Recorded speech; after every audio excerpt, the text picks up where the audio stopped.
Many people don't know this, but our country's education system is really struggling. We're in crisis. Every school is in crisis. We are £487,000 worse off this year than last year. Like so many issues at the moment, it's all down to funding.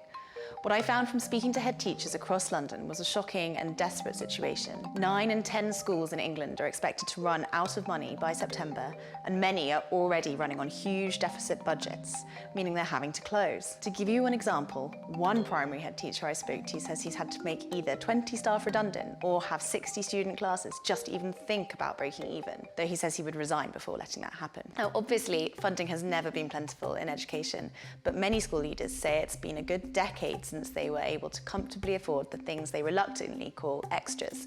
Things like school trips, extra tuition, and projects tackling childhood obesity. Fast forward to this year, and not only can they not afford those extras, but they're finding it nearly impossible to deliver even the day-to-day basics of running a school, such as having a qualified teacher for every class of 30 children, or covering playground duty. You don't replace books. There's no investment. If you want to invest, it means putting more in, and all we're going to have to do is try to keep what we've got. The reason these funding issues seem to have reached crisis point is all thanks to crippling budget cuts, the result of a so-called perfect storm of financial problems, from inflation and spiralling energy prices to an unfunded rise in teacher pay. So the funding itself might not have actually decreased for schools, but in real terms, it has. School funding is also determined by pupil numbers, so falling birth rates mean that it's primary schools who've been worst affected here, and particularly those in London. This is partly because of a rise in poverty in London, and partly because of an increase in pupils and teachers leaving London since Brexit and COVID.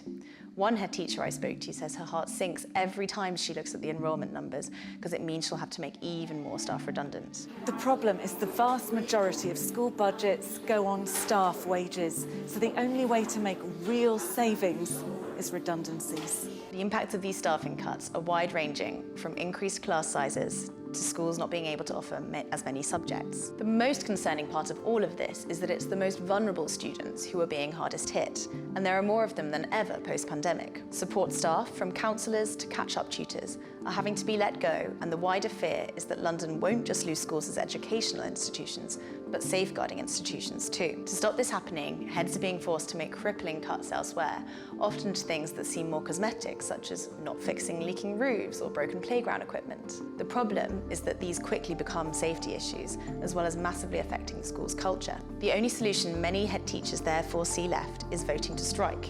Not because they want to, but because, like the nurses, they see it as a last resort. They're worried that by coping and trying to stay positive for their students until now, the government haven't actually realised the extent of the crisis going on in schools, and they're at tipping point, with schools facing closure if urgent action isn't taken. The entire future of education seems to be on the line here, and that's going to affect every single one of us.